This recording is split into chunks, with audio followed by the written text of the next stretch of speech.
Welcome back students to the second part of sequence and series. In this part we are going to cover about the arithmetic sequence, and as you can see that for your convenience the arithmetic progression has been subdivided into 4 parts, from which we are going to cover the first 2 parts in this lecture. So let us have a look at the first 2 subtopics. So let us have a look at what is arithmetic progressions. If you remember, we talked about progression and sequence, and I told you what was the difference. So what's special about arithmetic progression? So basically we have started classifying the different progressions, and first one we will start with arithmetic progression, and in this, as I've told, that we are going to see first some general terminologies. So basically first define what is arithmetic progression is. So arithmetic progression is a series or a sequence. So students, keep in mind that now the technical definitions which I have given about the sequence, progression and series, that will be one part, and now if I use a word sequence, it's not that sequence. Okay, so now I am using the word sequence or progression in general. So remember that technical definition, that sequence and progression, what it was. But now if I use this in regular lectures, so just keep in mind that I am using it in general. Okay, so if I say what is arithmetic progression, so if we observe that in any sequence there are some terms. So in an arithmetic progression, the terms are like they differ by a constant value. For example, if I take a sequence as 2, 3, 4, 5, 6, so in this we can see that the difference between the two terms, any subsequent, and it should be immediate terms. I'm not talking about the first and the third term, and so it should be a subsequent or continuity. So between any two terms you can see the common difference. The difference, as we will see that what is common difference, and we will come to know. So you can see that there is addition of 1 in each term. So this kind of sequence is known as arithmetic progression. So this sequence could have been like this also. Even if it would have been a decreasing difference, then it would have also been arithmetic progression. So read the technical definition which I have given, that whose terms increase or decrease. So this was an example of increasing arithmetic progression, and this was an example of decreasing by a fixed number. So what was the fixed number in both cases? It could be anything. Here I have taken for simplicity 1. So this fixed number is known as the common difference. Although the name is common difference, but it can be positive, it can be negative, depending on the progression.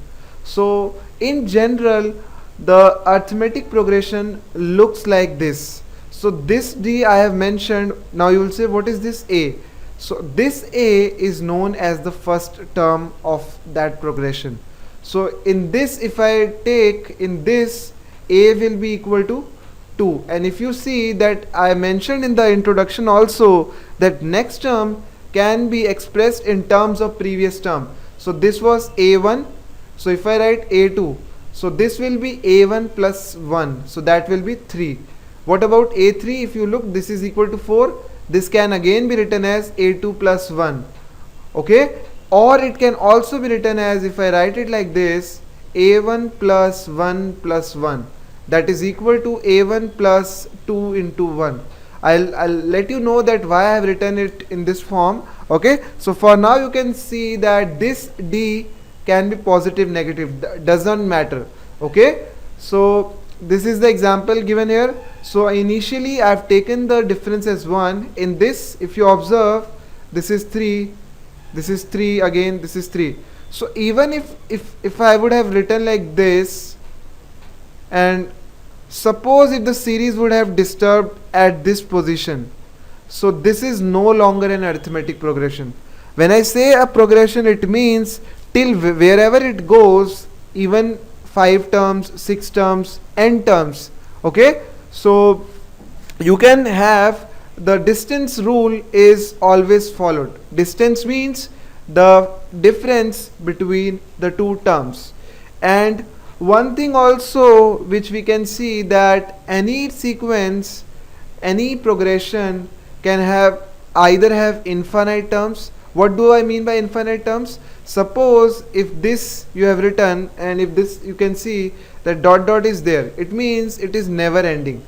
Now if I write 8, 11, 14 and 17, so this is again an arithmetic progression, but it's a finite progression. Why? Only 4 terms are there. So regarding this, so we can clearly see that now is the use of the term which I have written earlier. So this, if I correlate with this, so this is the general term I was talking about in the earlier part also, and in this part also I mentioned that I'll let you know that why I am writing like this. So any general term or the nth term, it can be expressed by this formula. So how does this formula comes? So as I mentioned here, what is the first term? So if I write first term of, let me first take a sequence. So if we take a sequence or a progression like this, so first term I mentioned that whatever is your first term, that becomes a. Okay, so I can also write this as a into 0d. For this, what was the thing? A plus 1 into d. So now we are seeing that a is everywhere and this d is 2 here. So that is also everywhere. What is changing is this. So can we express this as the position? So this, if this is the first term, so this will be 1 minus 1. This is second term, so this is 2 minus 1. So clearly you can see that a1 it is 1 minus 1, a2 it is 2 minus 1, for an it will be n minus 1, and rest all the things they will be as it is, that is a plus n minus 1 is there, d. So this is how any general term of arithmetic progression can be written. So let us move ahead to the next important topic, that is how to find sum of n terms of AP. First look at this. So I know now this would be looking something chaos to you. So let us now write a progression which I have written earlier also.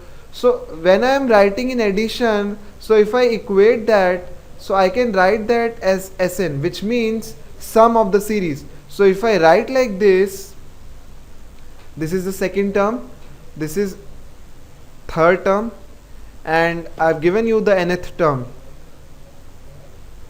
So if I write like this, so if I add all this, so what I am getting? I am getting the sum of the series, which we denote by sum of n terms. Now this n can be finite and infinite as discussed previously. So now let us have a look how do we find it. So if I write Sn again, and what do I see? See, maths is all about finding the patterns if sequence and series is concerned.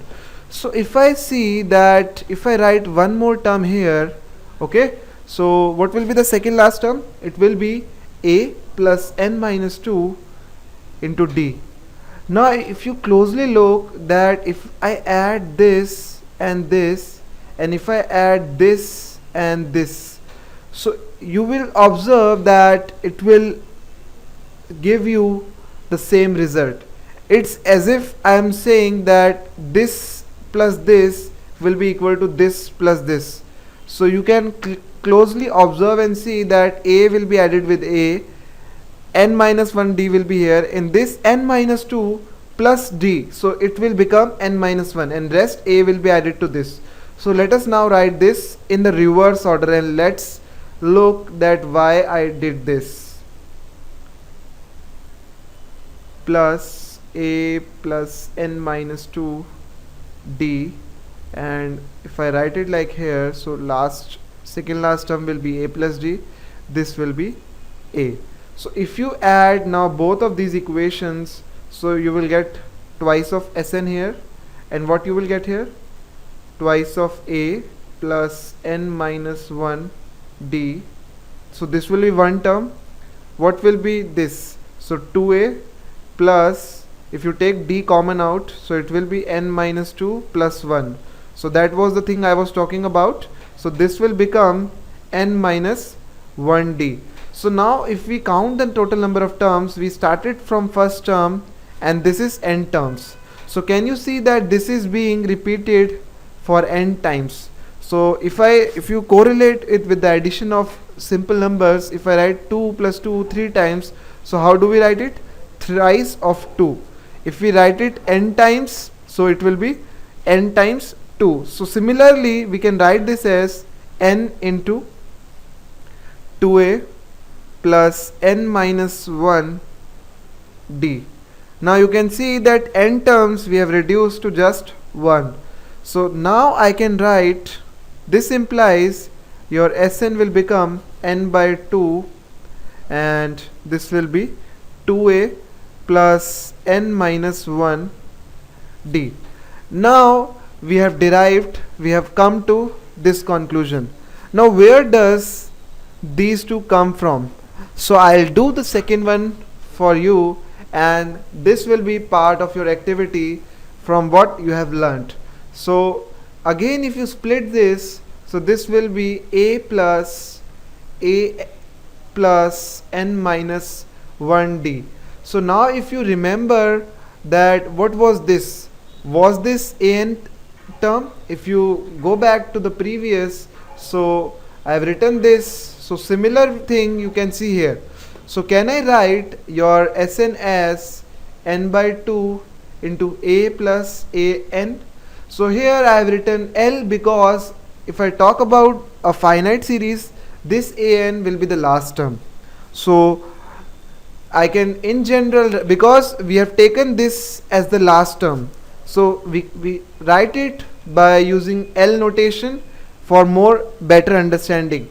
Now what you have to do, in this we have eliminated a, so using this formula, just replace this a with this an minus and you will get this expression, and make sure you do this.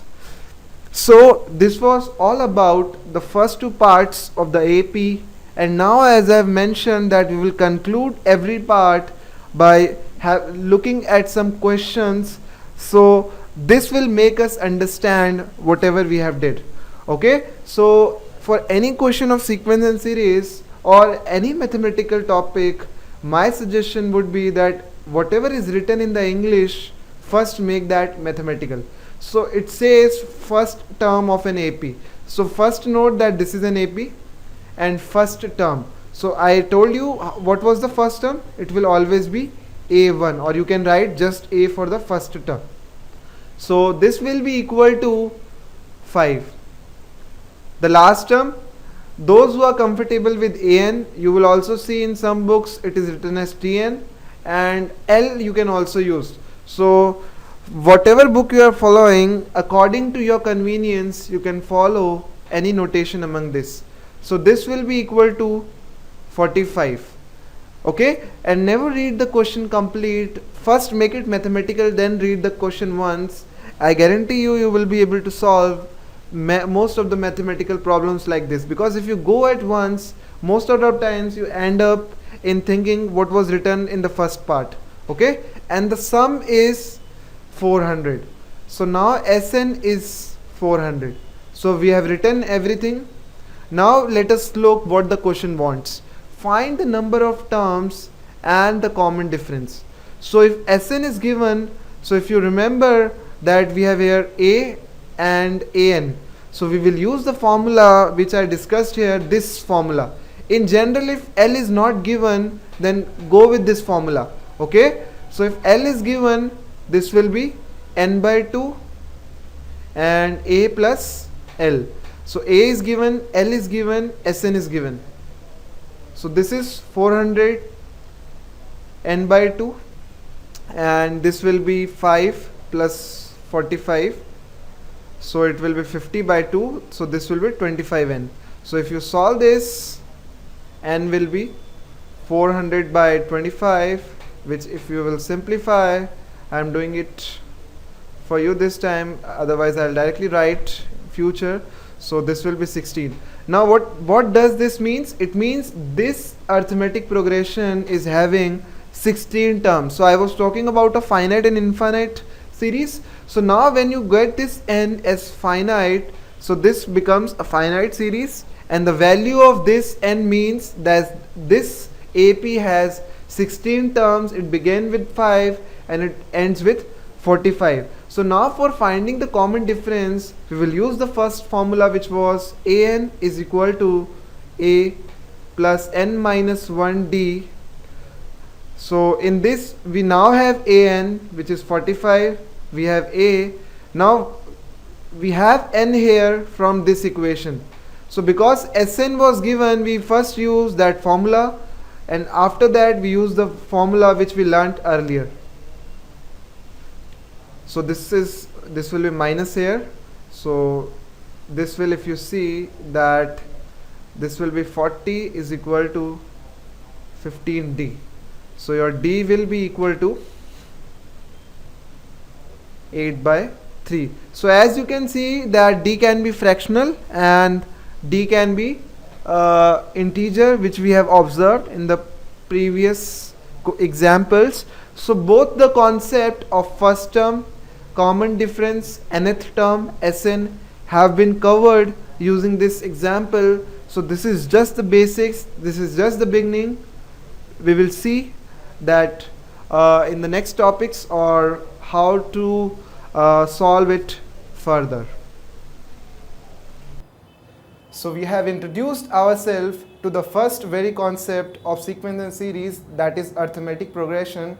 In this we have seen about the general terms which characterize an arithmetic progression, and we have also seen that how to calculate the sum of n terms of the given sequence. So in the subsequent part we will see about the arithmetic means and some important tips and highlights regarding the arithmetic progression, which will help you in doing the JEE advanced problem in a well mannered way.